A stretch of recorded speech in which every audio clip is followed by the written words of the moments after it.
سامعین و ناظرین، اہل سنت والجماعت کا عقیدہ ہے کہ ہر جگہ موجود حاضر و ناظر صرف اللہ تعالیٰ کی ذات ہے۔ جو لوگ نبی کریم صلی اللہ علیہ وسلم کو اللہ تعالیٰ کی مانند ہر جگہ موجود حاضر و ناظر سمجھتے ہیں، یعنی اللہ تبارک و تعالیٰ کی طرح، ان کا یہ عقیدہ درست نہیں ہے، کیونکہ حاضر کے معنی ہے موجود اور ناظر کے معنی ہے دیکھنے والا۔ جب دونوں کو ملا کر استعمال کیا جاتا ہے تو اس کا مطلب یہ ہوتا ہے ایسی ہستی جو پوری کائنات کو بعینی طور پر دیکھ رہی کہ کائنات کا کوئی ذرہ اس کے نگاہ سے پوشیدہ نہیں۔ تمام اہل سنت جماعت کا عقیدہ ہے کہ حاضر و ناظر کا وہ مفہوم جو اوپر ذکر کیا گیا صرف اللہ تعالیٰ کی ذات پاک پر صادق آتا ہے، دوسری کسی ہستی کے لیے، کسی ذات کے لیے ثابت کرنا شرک ہے، اور جو لوگ اس شرکیہ یا گمراہ عقیدے کا قائل نہیں ہے اسے گستاخ اور کافر تک کہہ دیتے ہیں۔ حد تو تب ہوتا ہے سامعین جب یہ شرکیہ افعال کرنے والے جو اللہ تبارک و تعالیٰ کی طرح انبیاء، اولیاء کو، دیگر مخلوقات کو حاضر ناظر مانتے ہیں، یہ تبرعی فرقہ اپنا خود ساختہ شرکیہ عقیدہ بنا کر کے کفر و شرک کے دلدل میں غوطہ لگاتے ہوئے قہر الہی سے بے خوف بے نیاز ہو کر مد مقابل کو کیا کہہ دیتے ہیں، اور ان کی نمازوں کی مقبولیت پر ہی انگلیاں اٹھانے لگتے ہیں، جبکہ خود کی عبادتوں میں کفر و شرک کی ملاوٹ موجود ہے۔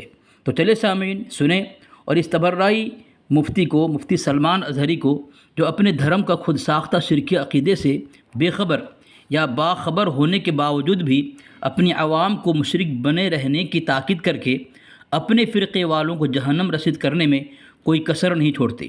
تو چلے سامعین سنیں یہ مفتی سلمان اظہری کی اس شرکیہ مشن کو کس طرح آگے بڑھا رہا ہے اور اپنی عوام کو شرک اور کفر کے دلدل میں کس طرح پھنسا رہا ہے۔ سنیں سامعین۔ اب آؤ، تمہاری نماز انکمپلیٹ کیسے ہوتی اگر حضور کو حاضر نہیں سمجھو گے؟ سامعین آگے مکمل ویڈیو سناؤں گا۔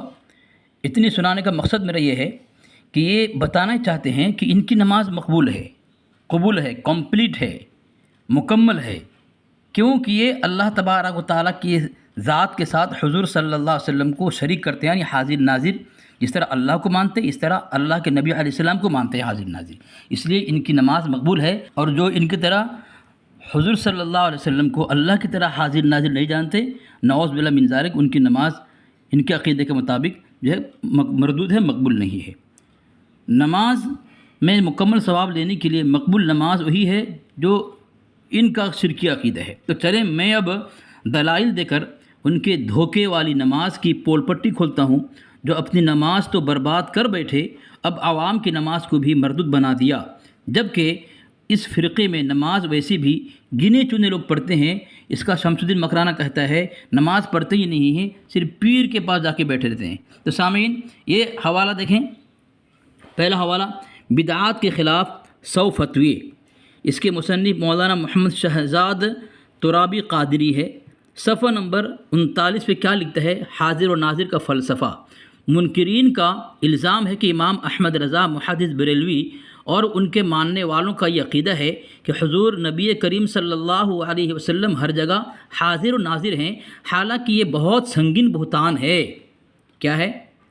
دیوبندی کی طرف اشارہ کر رہا ہے کہ وہ الزام لگاتے ہیں کہ ان کے اعلیٰ حضرت اور یہ لوگ ان کے ماننے والے اللہ کے نبی علیہ السلام کو ہر جگہ حاضر ناظر مانتے ہیں، حالانکہ بہت سنگین بہتان ہے جو کہ امام احمد رضا خان اور ان کے ماننے والوں پر لگایا جاتا ہے۔ دیکھا سامعین، یعنی ان کا عقیدہ ایسا نہیں ہے، الزام لگاتے ہیں ان کے مخالف، ان کا کہنا یہ ہے۔ عقیدہ کیا ہے میں ثابت کرتا ہوں سامعین۔ حضور کے حاضر و ناظر کا صاف انکار کر دیا اس کتاب کے اندر۔ دیکھیں اور کیا کہہ رہا ہے مفتی سلمان اظہری، کیا کہہ رہا ہے کہ اللہ کے نبی علیہ السلام کو حاضر ناظر مانو تو ہی تمہاری نماز مکمل ہوگی، کمپلیٹ ہوگی۔ دوسرا حوالہ دے گا سامنے، یہ فرقے والے حضور صلی اللہ تعالی علیہ وسلم کو حاضر ناظر سمجھنے کی وجہ سے کیا بن گئے؟ یہ دیکھیں آئینہ اہل سنت، یہ جس طرح مفتی سلمان اظہری نے کہا کہ حاضر ناظر مانو تو کیا بنتا ہے؟ دیکھیں سامنے، یہ ان کا عقیدہ ثابت کروں گا میں کہ نماز کس طرح بگاڑا انہوں نے۔ آئینہ اہل سنت ابو کلیم محمد صدیق فانی، اور دوسرا نام لکھا ہوا ہے محمد اشرف آصف جلالی، یہ بھی موجود ہے۔ سامعین صفحہ نمبر 412 پہ لکھتا ہے، یہ دیکھیں نیچے، ایک دم نیچے دیکھیں، الجواب عیسائیوں کا عقیدہ ہے کہ یسوع یعنی عیسیٰ علیہ السلام بمع جسم یعنی جسم کے ساتھ ہر جگہ حاضر و ناظر ہے، جبکہ اہل سنت کا عقیدہ نہیں ہے۔ کیا کہہ رہے ہیں؟ عیسائی کا عقیدہ ہے، نبی کو حاضر ناظر ماننا عیسائی کا عقیدہ ہے، اور اہل سنت کا ایسا عقیدہ نہیں ہے۔ گویا سلمان اظہری عیسائی ہو گیا اور اپنے لوگوں کو عیسائی بننے کی دعوت دیا بھرے مجمع میں علی الاعلان۔ چلو سامعین، یہ ہے ان کا عقیدہ۔ دیکھا تو مفتی سلمان اظہری صاحب بھرے مجمع میں کیا کر رہے ہیں؟ اپنے لوگوں کو ہی عیسائی بننے کی دعوت دے دیا۔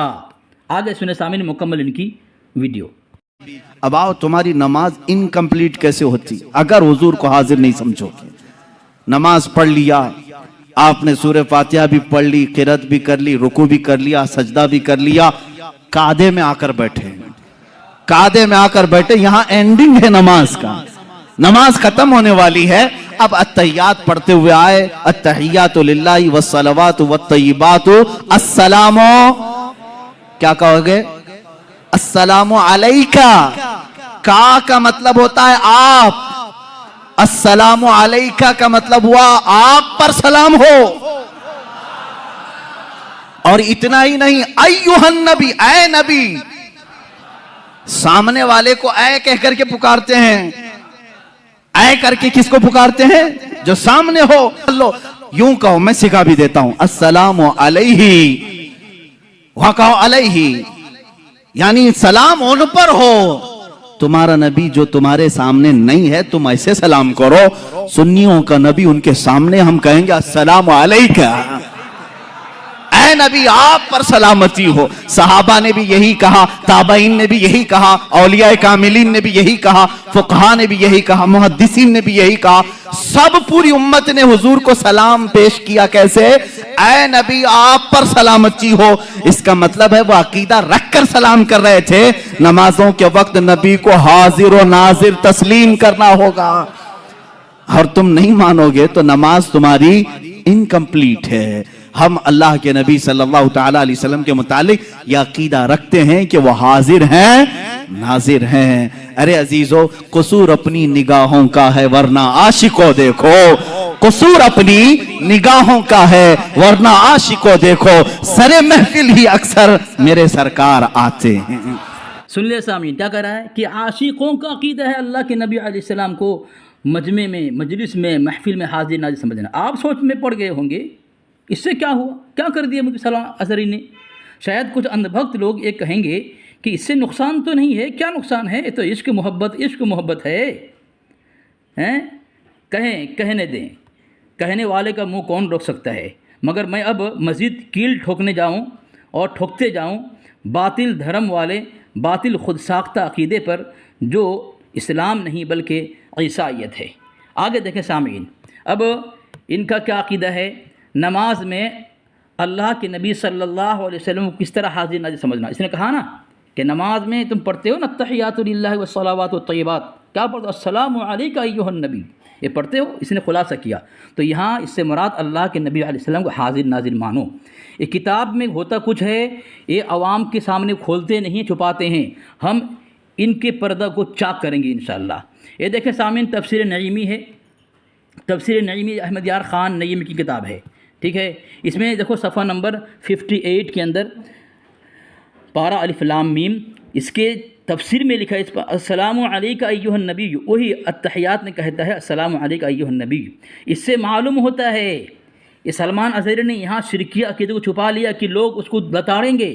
یہاں لکھا ہے، خلاصہ کیا، اس سے معلوم ہوتا ہے کہ نمازی جس طرح اللہ کو حاضر ناظر جانے، اسی طرح محبوب صلی اللہ علیہ وسلم کو۔ دیکھا سامعین کس طرح عقیدہ، عیسائی والا عقیدہ۔ اوپر میں نے حوالہ دیا آئین اہل سنت میں سے کہ بریلوی لوگ اس طرح اللہ کے نبی علیہ وسلم کو حاضر ناظر نہیں مانتے، یہ دیوبندیوں کا الزام کہہ رہا ہے۔ اور ایسا عقیدہ کس کا ہے؟ عیسائی کا ہے۔ تو عیسائیت بننے کی دعوت دیا سلمان اظہری نے، اور یہاں کیا شرکی عقیدہ کہ جس طرح نمازی اللہ کو حاضر ناظر جانے، اسی طرح محبوب صلی اللہ علیہ وسلم کو۔ اب یہ شرکیہ کیسے ہو جائے گا؟ چلیں میں یہ بھی بتا دیتا ہوں، آئینہ آپ کے سامنے رکھتا ہوں سامعین، دیکھیں اپنی نماز بھی برباد کر لیا، ساتھ ساتھ اپنی عوام کی نماز کو بھی مردود بنا دیا۔ نمازی جس طرح اللہ کو حاضر ناظر مانے یعنی عقیدہ رکھے، اسی طرح حضور صلی اللہ علیہ وسلم کو نعوذ باللہ من ذالک، یہ ہے ان کی نماز۔ اپنی نماز بھی برباد کر لیا، ساتھ ساتھ اپنی عوام کی نماز کو بھی مردود بنا دیا۔ نمازی جس طرح اللہ کو حاضر ناظر مانے یعنی عقیدہ رکھے، اسی طرح حضور صلی اللہ علیہ وسلم کو بھی معاذ اللہ استغفر اللہ۔ یہ شرک نہیں تو پھر سامعین بتائیں شرک کہیں گے کسے؟ اندھ بھکت لوگ ابھی بھی شاید ضد میں اور ہر دھرمی میں عناد میں ڈٹے رہیں گے یا ڈٹے ہیں کہ شرک کیسے ہو گیا۔ تو چلیں یہ آئینہ بھی دکھاتا چلوں، ماننا نہ ماننا مخالف کی ذمے ہے، میرا کام دلائل دینا ہے۔ تو یہ لیں سامعین، اللہ کی طرح حضور صلی اللہ علیہ وسلم کو حاضر ناظر ماننے پر یہ فتویٰ مسعودی ہے۔ یہ فقیہ الہند ان کے پروفیسر ڈاکٹر محمد مسعود احمد، اس کتاب میں کیا لکھا ہے کہ صفحہ نمبر 529 پر کیا لکھتا ہے، واضح ہو کہ یا رسول اللہ کہنا وقت سونے اور نشست اور ہر کار وغیرہ کے، یہ کیا ہے، ممنوع ہے، ہر کار وغیرہ کے وقت ممنوع ہے، اور بنیت حاضر و ناظر کہنا موجب شرک ہے، یعنی اللہ کے نبی صلی اللہ علیہ وسلم کو حاضر ناظر ماننا اور حاضر ناظر مان کر یا رسول اللہ کہنا شرک ہے۔ یہ ہر دو صفت خاص واسطے اللہ کی ہے، اللہ تعالیٰ کی۔ اللہ فرماتا ہے قرآن پاک کی آیت اس میں تائید میں پیش کیا، نحن اقرب الیہ من حبل الورید، یہ صفت حضوری کے بندے میں نہیں ہے، اور اللہ تعالیٰ کی صفات میں دوسرے کو شریک کرنا شرک ہے، یعنی اللہ تبارک و تعالیٰ حاضر ناظر ہے، اللہ کے نبی علیہ السلام حاضر ناظر ماننا شرک ہے۔ آگے دوسری آیت پیش کیا، لیس کمثلہ شیء وہو السمیع البصیر، اور اسی آیت سے بھی یہ بھی ثابت ہوا کہ صفت سننے اور دیکھنے کی بھی ذات خاص ہے۔ دیکھا سامعین، یہاں بالکل واضح کر دیا کہ اللہ کے نبی صلی اللہ علیہ وسلم کو حاضر ناظر سمجھ کر یا رسول اللہ کہنا شرک ہے، اور ہر ممنوع بھی ہے، اور بنیت حاضر ناظر کہنا شرک ہے۔ تو گویا یہ سلمان اظہری اللہ کے نبی صلی اللہ علیہ وسلم کو حاضر ناظر نماز کی حالت میں نمازی کو دعوت دے کر کے اس عقیدہ بناؤ، عیسائی بھی بن گیا اور مشرک بھی۔ اب بھی اگر یہ فرقے والے مسلمان ہیں پھر تو ایسے مسلمان سے اللہ کی پناہ۔ سامعین، اب مفتی سلمان اظہری چونکہ مفتی ہیں وہی سمجھا دیں گے کہ آپ نے یہ کیوں کہا، ایسا کیوں کیا۔ جواب کا انتظار رہے گا انشاءاللہ، دیکھتے ہیں کب تک جواب آتا ہے۔ ہمارا کام دلیل دینا، ان کو سمجھانا، نصیحت کرنا، اسلام کی طرف آؤ، اسلام کی دعوت دو، توحید کی دعوت دو، ایمان کی دعوت دو، عیسائیت کی اور کفر و شرک کی دعوت مت دو۔ تمہارا عقیدہ بالکل واضح ہو چکا، کھل چکا تمہاری کتاب سے۔ اب اندھ بھکت مانے نہ مانے ان کی ذمہ داری ہے، ہماری ذمہ داری آئینہ دکھانا تھا، ہم نے آئینہ دکھا دیا، تم اگر اعراض کرو اس کی ذمہ دار تم۔ سامعین، اس سے قبل جب میں نے یہ فتویٰ مسعودی کا حوالہ دے کر کے یا رسول اللہ کہنے والوں پر حرام خوری، حرام کاری اور بنیت حاضر ناظر یا رسول اللہ کہنے پر مشرک ثابت کیا تھا، تو سامعین خبتی اپنے بچاؤ کے لیے آیا تو صحیح، لیکن پھنس گیا، اور یا رسول اللہ کہنا حرام اس نے بھی مان لیا، لیکن یہ جو مشرک ہے اس عبارت کو چھپا لیا۔ سامعین، اس پر خلاصہ نہیں کیا، تو میں نے آج خلاصہ کر دیا ہے۔ اب جو لوگ کہتے ہیں ہمارا تو عقیدہ ہے یا رسول اللہ کہہ سکتے ہیں، یا رسول اللہ کہنا اہل سنت جماعت کے دیوبند کے نزدیک منع نہیں ہے، لیکن حاضر ناظر سمجھ کر یا رسول اللہ کہنا منع ہے۔ تو سامعین، یہ میں خبتی کی ریکارڈنگ سنا رہا ہوں، اب سنیں کس طرح وہ دفاع کر کے اتنا تو کہہ دیا تھا کہ یا رسول اللہ کہنا ممنوع ہے، آگے جو اس کے مشرک ہونے کا فتویٰ وہاں موجود تھا اس پر اس نے پردہ پوشی کر لیا۔ تو سامعین، مکمل میں نے وضاحت کر دی ہے، اس کی ویڈیو کو سنیں، آپ کو اندازہ ہوگا کہ وہ کس طرح ہمارے دلائل کے سامنے جو ہے جھکنے پر مجبور ہو گئے باطل۔ اس کے علاوہ ہر کام کے وقت یا رسول اللہ کہنے کو ممنوع لکھا گیا ہے، نہ کہ شرک۔ اہل بدعت رضا خانیوں کے لیے درد سر ہے بنا شیر اصغر علی، جس نے بھی بات اصغر علی سے ہے کی، اس کی ایک پل میں کھٹیا کھڑی ہو